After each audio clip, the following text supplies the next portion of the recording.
Hello, I'm Scott Baker. Many of you saw a video that I did last week about the CEC meeting on Tuesday night. That's the Montgomery County Republican Party Executive Committee. We had a meeting on Tuesday night. Most of it was regarding a censure motion that had been presented, that was initially presented as an RPT Rule 44 motion. And I'll show you that because I want to show you a couple of things about that. But I'm also going to talk about the censure motion that was actually presented and why there were so many problems with that as well. The censure was presented on 3/4/25. It was different than what was announced. It was not RPT Rule 44.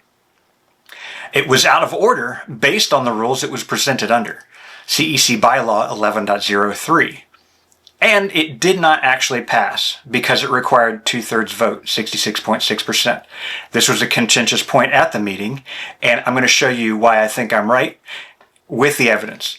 As Dan Bongino says, I brought the receipts. The total votes were 88. There were 52 for, 32 against, and there were 4 abstentions. At the meeting, Chairman Withrow actually misspoke and said there were 3 abstentions, but regardless of whether there were 3 or 4, they did not reach the 66.6% threshold to pass the censure that they think they passed. That's important.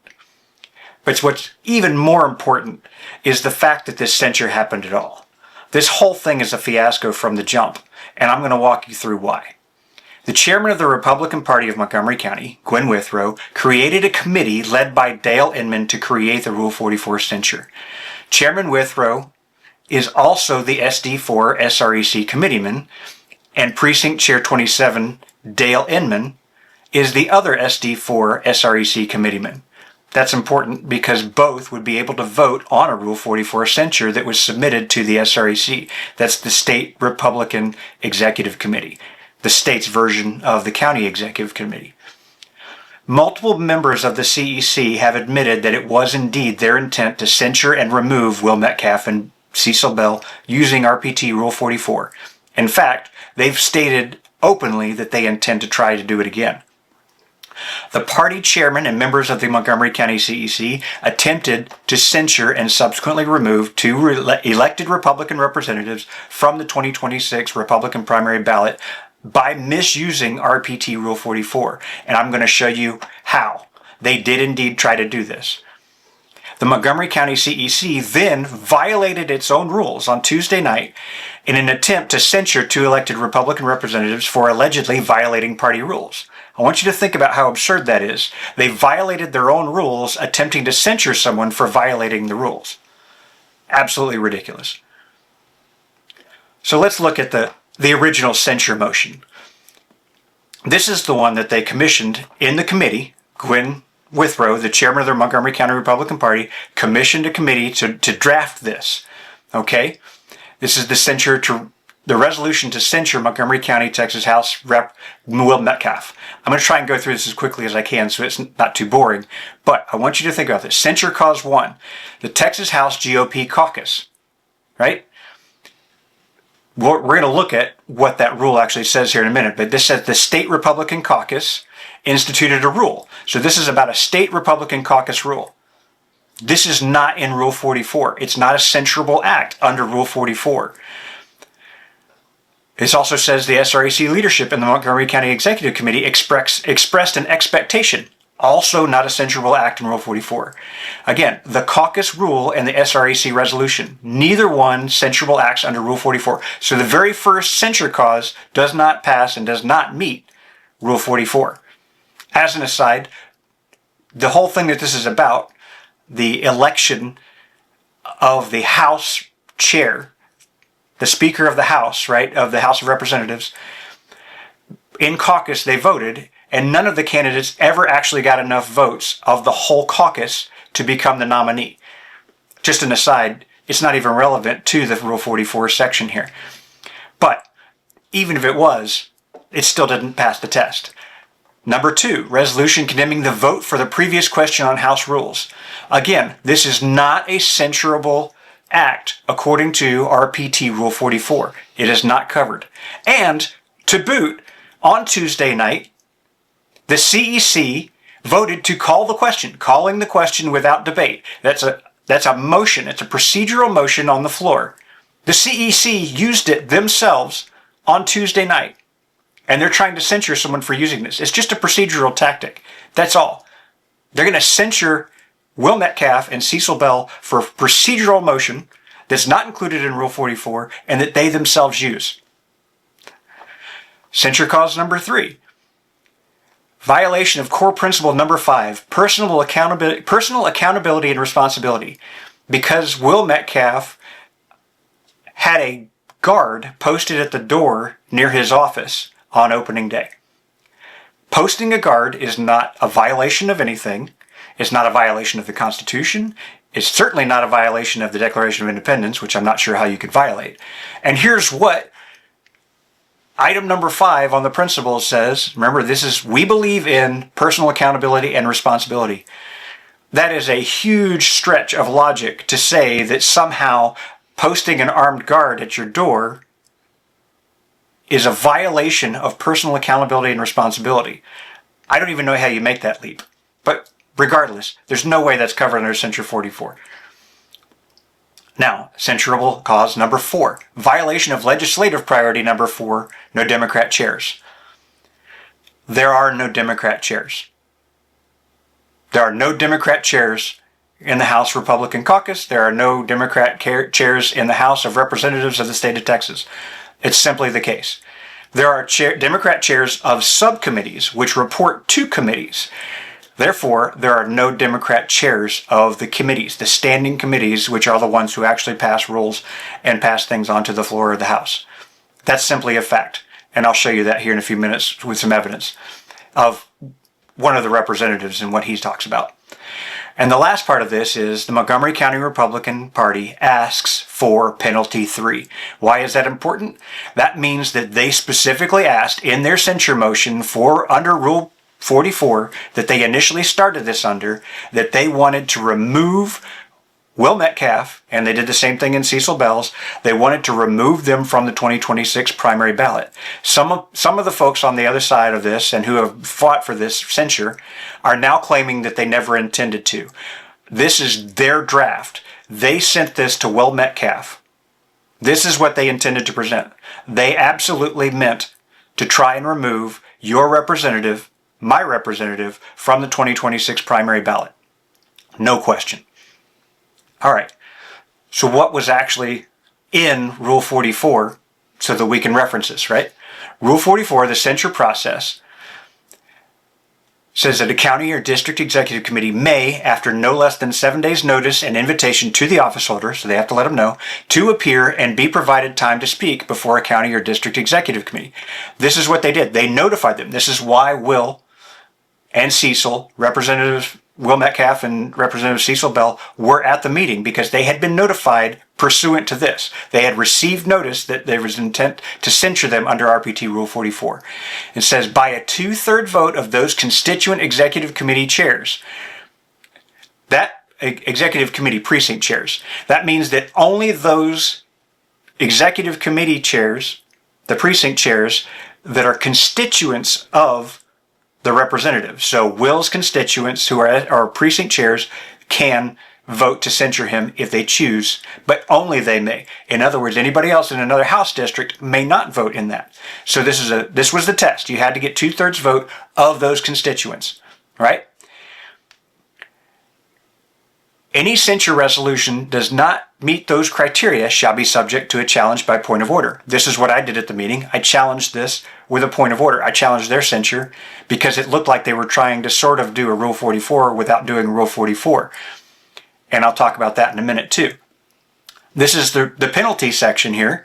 It says the SREC by a 3/5 vote of the full membership may vote to concur with the resolution. It means they're going to agree and say, yes, this resolution was done properly if they vote that way. And penalty 3, as I read, authorizes and direct the state chairman or any county chairman to refuse to accept any application for a place on the ballot of a Republican primary election for a period of 24 months following adoption of the censure and imposition of said remedy. This was absolutely what they tried to do. Here's the evidence right here. This is a press release released by the Montgomery County Republican Party Steering Committee, right? from the county chair says Montgomery County, this is what her words, Montgomery County Republican Party Chairman Gwen Withrow formed an ad hoc censure resolution committee with Precinct Chair 27 SREC SD4 Dale Inman as chairman to determine if their actions met the criteria for such action. They absolutely proceeded with it, and they drafted this resolution. Went all the way to delivering it and invited the representatives to come and speak before the CEC so that they could present this motion. At some point in the process between delivering this and announcing it and me making my video, they changed their mind and then submitted a different censure on Tuesday night. And here is the letter that Gwen sent to Representative Cecil Bell, where she says the resolution is being presented under the local bylaws of the local party. Okay, that's important, and I'm going to point out why. So they changed their minds, and then they submitted this resolution for censure under the county bylaws. The county bylaws have one section, section 11.03, regarding censure of a candidate. It also references Rule 44, which I pointed out the other night, which seems to indicate that we should have done this as a Rule 44 motion, and thus applied all of the specifications of that rule as the test and as the voting went. We did not do that. But if we're going to do it under 11.03, which is what Gwen Withrow said, and what Representative CEC member Sunday Shibley introduced the censure under CEC 11.03. Here it is in her own words. Sunday Shibley.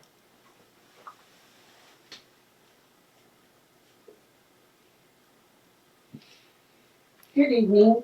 I am here to present a resolution to censure Representatives Metcalf and Bell for actions taken regarding the election of the Speaker of the House and the subsequent consequences of that action.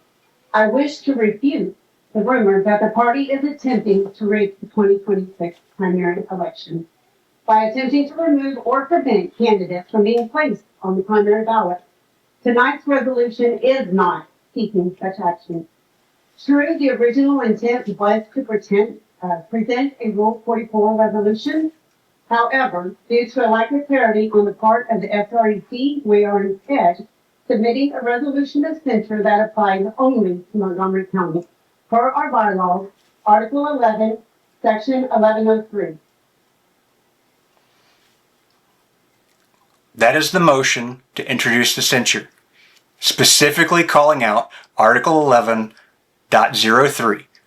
This says the CEC may, by a 2/3 vote of those present and with 50% or more of the members voting, adopt a resolution censuring a Republican public or party office holder or candidate representing all or a portion of the county for not fulfilling their duties, and for 3 or more infractions committed during the current biennium in opposition to the core principles of the Republican Party of Texas defined in the preamble of the party platform.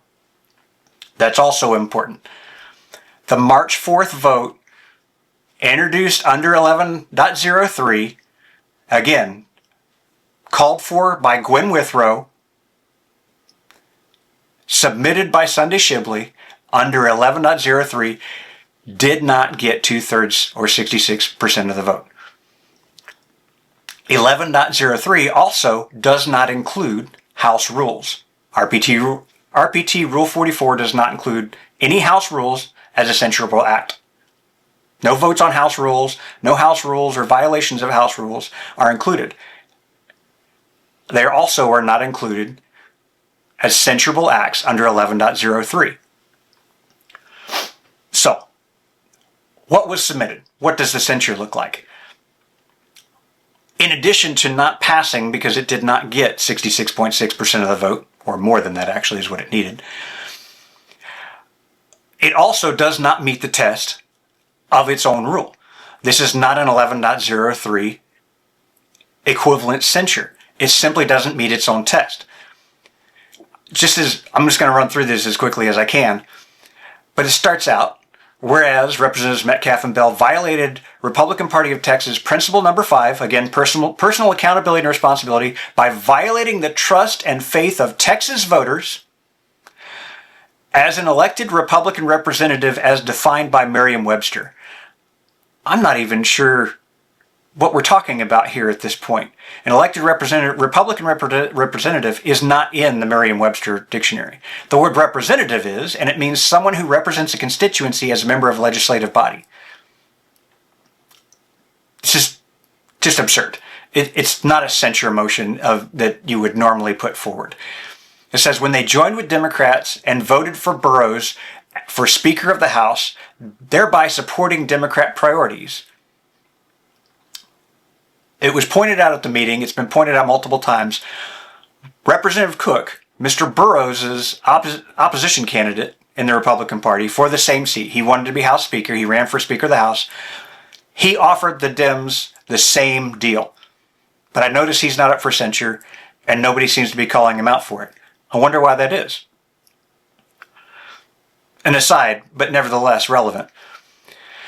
This is, whereas Representatives Metcalf and Bell violated the spirit and intent of the Republican Party of Texas legislative priority, no Democrat chairs, by passing H.R. 4. This is a House rule. And this censure does not include anything regarding House rules or legislative priorities. There's nothing listed about legislative priorities in here. So this does not meet the test. Neither one of these meet the test. Let's go on. Whereas H.R. 4, Rule 4, Section 6A, additional duties of the chair, responsibilities of the vice chair, grants House chairs the same power and authority of the chair. In fact, it does not. This has been refuted, and I'll play a clip here from Cecil Bell stating that. But again, this is a House rule. This does not meet the test. House rules are not censurable acts under either RPT 44 or CEC Bylaw 11.03. Here's Cecil Bell. It says that the full power vested in the chair. You cannot pick up a bill, whether you're in a subcommittee or whether you're at any other level, whether that bill is referred directly to you or not. The only way those bills can come up is if the chairman chooses to pull those bills up. The only way a vote can pass is if the chairman allows that vote to occur. So the idea that's being given to you that somehow there's a power vested in the chairs greater, or in the vice chairs greater than the chairs, is absolutely wrong. Not censurable, and not even true. Moving on. Again, talks about subcommittees. It's a continuation of the same thing, the House rule. Whereas and then it goes on, whereas Rep. Metcalf violated RPT Principle 1, which expresses strict adherence to the original language and intent of the Texas State Constitution, Article 1, Section 2, the Texas Constitution, which states all political power is inherent to the people, or in the people, by placing an armed guard in front of his locked office and thereby prohibiting his constituents access to him in his office of the People's House. Here's Will on that. There was enhanced security measures opening day, as there is with every opening day. But no armed guard stopped anyone from entering the office. What a lie. Many of you signed the book, actually. I visited with many on January 14th. I sat down on the corner of the front desk and answered questions. So people in this room who are voting on this censure were able to go sign his book and visit with him on opening day. And we're going to censure him for that. Make it make sense. All right, this last section here. Whereas in addition to the above, we list the following grievances. You can read the grievances. I'm happy to post all this and everybody can see. But again, this is all about H.R. 4, which is House rules and caucus rules. Creating an allotment. I mean, all of this stuff. Here, I want you to, listen to this about the allotment for the Democrat chairs from Cecil Bell. There's been a conversation about the money that is offered to the vice chairs. Well, interestingly enough, as someone who was in the Cook camp until the very last hour, one of the things that's important for you to note, you know where that conversation came up? I can tell you where it came up. It came up in an email from an individual who wanted to be speaker, and that individual told 27 Democrat members of the House of Representatives that if they would vote for them as the speaker, that they would give them a committee fund. That letter came from the desk of David Cook. Again, why aren't they trying to go after David Cook? Just ridiculous. So where does that leave us? Look, my efforts to stop these ridiculous censures is not really about a specific candidate. It's the principle of the thing. This is about the principle that we, the voters, choose our candidates at the ballot box, not party insiders in a back room. That is absolutely unacceptable. We must not abandon Republican principles to save the Republican system. This is a quote that I've changed a little bit here, as you can see, from George W. Bush. Back in the financial collapse, 2008, George Bush decided to abandon free market principles to save the free market system. It was a catastrophic decision. It was terrible. It opened the way for a lot of what Obama and Biden later did. Absolutely a terrible policy. We must stand by Republican principles, not abandon them. County Chair Gwen Withrow and the CEC should rescind the failed censure resolution and apologize to Will Metcalf and Cecil Bell. Unequivocally. This is a fiasco. Then let's talk about what happens to me. At the meeting, Precinct Chair 33 Scott Robbins gave a speech in which he lamented that I had made a video about the censure resolution, which he disapproves of. He quite emphatically disapproved of it and tried to refute it, but actually validated most of it while he was attempting to refute it. It was, frankly, a little bit embarrassing for him. He demanded that I take down the video and apologize, and he moved to create a committee to investigate my character. This is absurd. What do you even say about that? How ridiculous is that? They're going to investigate my character because I posted a video? A truthful, factual video. I would go up against anybody to challenge the points in that video. I can prove them all day long, and I think I have. Look, it's not about me, but I thought you might want to know. County Chair Gwen Withrow indicated that the steering committee would take up and discuss the motion to investigate my character and review the video themselves, which they all have seen. That will happen this week. Not the 4th, on the 12th. 3/12/25. Sorry for the typo. Regardless of what happens to me, regardless of what the CEC feels about me or how anybody else feels about me, I encourage you to continue contacting your precinct chair and representatives to let them know where you stand on these issues. After all, they're supposed to represent you. My conclusion for this is that it's time to refocus our efforts. In my opinion, I think the CEC has lost its way. We absolutely need to refocus our efforts and our energy back to growing our Republican majority and sharing our great Republican values. It's time for us to stop telling the voters who they can and cannot vote for. Give them the information and let them decide for themselves. That's our way. One of my favorite quotes by Thomas Jefferson was this: "I know no safe depository of the ultimate powers of the society but the people themselves. And if we think them not enlightened enough to exercise their control with a wholesome discretion, the remedy is not to take it from them, but to inform their discretion by education." That means we need to let them know what's going on and let them make up their own minds. I absolutely stand by that. And I absolutely stand by every word I've said. This whole censure has been a fiasco from the start, and we absolutely must rescind it and get on with our business. I really want to thank you for watching this video. I'll include the link to the other video if you haven't seen it below. If you have any questions, if you have any comments, I'd love to hear from you, good or bad. I don't mind. I can take it. Anyway, thank you, have a good night, and God bless Texas.